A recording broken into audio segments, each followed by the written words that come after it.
City हलचल को आपका प्यार मिलता है। जब आप कहते हैं कि रात में हम सिटी हलचल की खबरें देखकर सोते हैं तो हमें बड़ी खुशी होती है और हम कोशिश करते हैं उन लोगों को जगाने की जो लोकतंत्र के प्रहरी हैं, जो कानून के प्रहरी हैं, जो संविधान के प्रहरी हैं।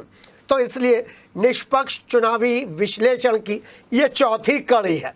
नई सीरीज में हम आपको वो तस्वीरें दिखाएंगे जो अगर सही समय से तस्वीरों को चुनावी मैदान में चेप दिया जाता, भेज दिया जाता, सही तरीके से प्रचारित और प्रसारित कर दिया जाता तो बीजेपी को चुनाव लड़ाने वाली टीम को ये कहना नहीं पड़ता कि जीतेंगे तो 5,000 से और हारेंगे तो 1 लाख से।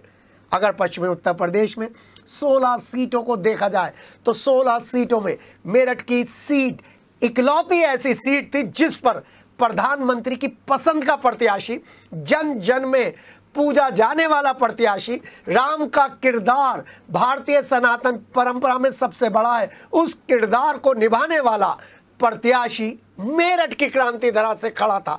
तो जीत तो निश्चित थी। लेकिन लेकिन लेकिन लेकिन बहुत सारे सवाल खड़े होते जा रहे हैं और पुरानी मेरठ शहर में भी इस चुनाव ने वो दम नहीं दिखाया जिसके लिए पुराना मेरठ शहर जाना जाता है। और आपको बता दें, यहाँ पर बीजेपी की स्थानीय यूनिट का कोई ऐसा प्रयास नजर नहीं आया कि जिसके जरिए अरुण गोविल जन जन में प्रिय हो जाते। क्या कहा आपने? हमने दिखाया था। हाँ, हमने दिखाया था। हरिया मिल्क पैलेस पर जब ये लोग पहुंचे थे, जिसमें अमित अग्रवाल थे, राजेंद्र अग्रवाल थे, अरुण गोविल थे, तो कैसी आरती उतारी गई थी। केवल एक खबर, वो भी हमारे अपने पर्सनल प्रयास से, बीजेपी की यूनिट के प्रयास से नहीं। और जबकि बीजेपी की यूनिट का मीडिया का खर्चा सबको मालूम है। तो ज्यादातर बीजेपी के कार्यकर्ता ऐसे कार्यकर्ता है, हम आपको बता दें, जिन्हें ना कैंडिडेट से फर्क पड़ता है, ना 10 साल के शासन से फर्क पड़ता है। उन्हें तो सिर्फ बीजेपी को वोट डालना होता है। लेकिन चुनावी जीत में ये बीजेपी के कार्यकर्ता कहीं नहीं आते, वो मतदाता आते हैं।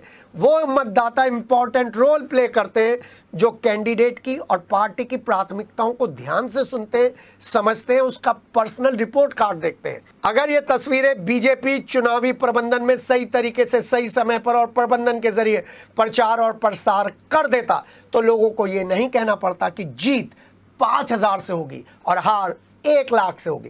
पहले ये तस्वीरें देख लेते हैं। बहुत ही अच्छी तस्वीरें हैं, दिल को छूने वाली तस्वीरें हैं और अरुण गोविल की इमेज को इंप्रूव करने वाली तस्वीरें।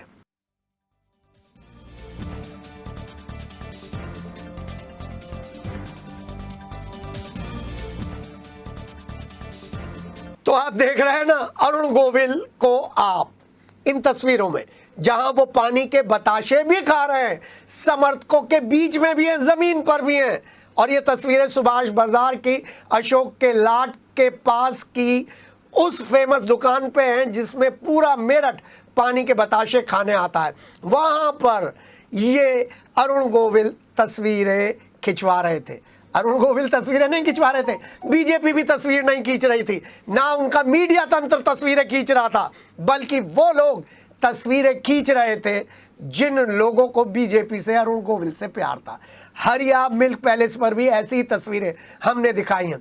लेकिन ये फोटो, लेकिन ये तस्वीरें, लेकिन ये वीडियो चुनावी प्रबंधन पर बीजेपी के बड़ा सवाल उठाती हैं, क्योंकि बीजेपी के चुनावी प्रबंधन ने किसी भी सोशल मीडिया पर ना तो ये तस्वीरें डाली और ना ही इस जैसी तस्वीरों को चुनावी मुहिम का हिस्सा बनाया और ना ही ये कोशिश करी कि वो ये बता सके कि अरुण गोविल हमारे बीच के हैं।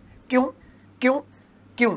जी हाँ, इसका सवाल तो सिर्फ वो लोग देंगे जिन्होंने चुनाव का बजट बहुत मोटा बनाया था, जिन्होंने चुनाव का खर्चा बड़ा मोटा बनाया था, जिनके कंधों पर चुनाव लड़वाने की जिम्मेदारी थी। आम आदमी तो नहीं देगा। हाँ, आम आदमी तो इन तस्वीरों को देखकर सिर्फ परसेप्शन बनाता और उस परसेप्शन से बाहर निकलता जिसमें अरुण गोविल को विपक्ष ये कहकर प्रोजेक्ट कर रहा था कि वो बाहर के कैंडिडेट हैं। इसकी लड़ाई तो बीजेपी को लड़नी थी, लेकिन पर्दे के पीछे बैठा हुआ वो व्यक्ति जिसके साथ 15 से 20 गार्ड रहते हैं और जिसके पास पहुंचना केवल विधायकों का, नेताओं का, सपा की पार्टी के, कांग्रेस के पार्टी के और बीजेपी के पार्टी के नेताओं को ही संभव है, वो चुनाव लड़वा रहा था, ऐसा लोग कह रहे हैं। जनता से दूरी, क्या इन तस्वीरों में जनता से दूरी दिख रही है? जनता से दूरी बना बना कर चलने वाले अरुण गोविल इन तस्वीरों में जनता के बीच में पानी के बताशे खा रहे हैं और हाथ जोड़ रहे हैं। क्या ऐसी तस्वीरें जब प्रचारित और प्रसारित होती तब इन सब भ्रांतियों का, इन सब तोहमतों का, इन सब इल्जामों का जवाब जनता खुद वोट के जरिए नहीं दे देती? जरा सोचिए आप। इन तस्वीरों में लोकसभा चुनाव लड़ाने की जिम्मेदारी जिस व्यक्ति को मिली थी और उसका नाम है कमल, और कमल बीजेपी का फूल भी है, कमल दत्त भी नजर आ रहे हैं। लेकिन इन तस्वीरों के अलावा कमल दत्त और सुरेश जैन ऋतुराज कहाँ नजर आए, जरा मुझे बताइएगा। हाँ, कमल दत्त के यहाँ बहुत सारे लोग बैठते हैं ये बताने के लिए उन्हें क्या क्या प्रॉब्लम है, लेकिन ये बात ज़्यादा प्रचारित की गई कि काली माता मंदिर में कमल दत्त के साथ व्यवहार सही नहीं था।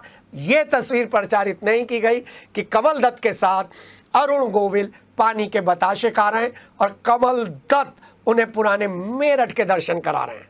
जी हाँ, बीजेपी का चुनाव लड़ाने वाली कार्यकारिणी आपको कितनी नजर आई ये आप खुद बताइए, आपके वोट भी बता रहे हैं। पूरा बीजेपी चुनावी तंत्र केवल और केवल फोटो खिंचवाते ही नजर आया। एक और नेगेटिव चर्चा थी सांसद राजेंद्र अग्रवाल को लेकर, लेकिन सांसद राजेंद्र अग्रवाल को लेकर जिस तरीके की चर्चाएं थी, उन चर्चाओं के बीच में अरुण गोविल चुनाव शुरू होने के अगले दिन ही सांसद राजेंद्र अग्रवाल से मिले और उनका एक ही उत्तर था कि राजेंद्र जी, जैसा आपके बारे में कहा था आप उससे बिल्कुल अलग है। तो सांसद राजेंद्र अग्रवाल और डॉक्टर लक्ष्मीकांत वाजपेयी चुनाव में एक्टिव नजर आए और अरुण गोविल के चुनाव जीतने की संभावनाएं बढ़ाते हुए नजर आए। जहां एक बार मैं वो स्टेटमेंट फिर बोलता हूं, वो स्टेटमेंट हर आदमी को सुनना चाहिए जो अरुण गोविल ने सांसद राजेंद्र अग्रवाल के मिलने के बाद कहा था।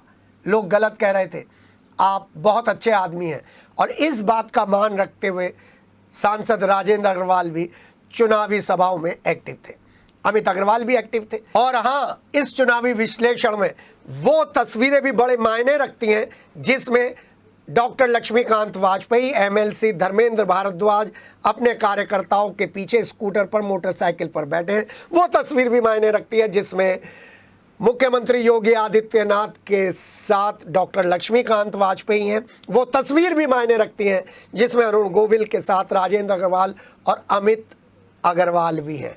ये तस्वीरें सही तरीके से प्रोजेक्ट नहीं हो पाई, इसलिए बीजेपी का हर कार्यकर्ता यही बात कहता हुआ नजर आ रहा है, जीते तो 5000 से और हारे तो 1 लाख से।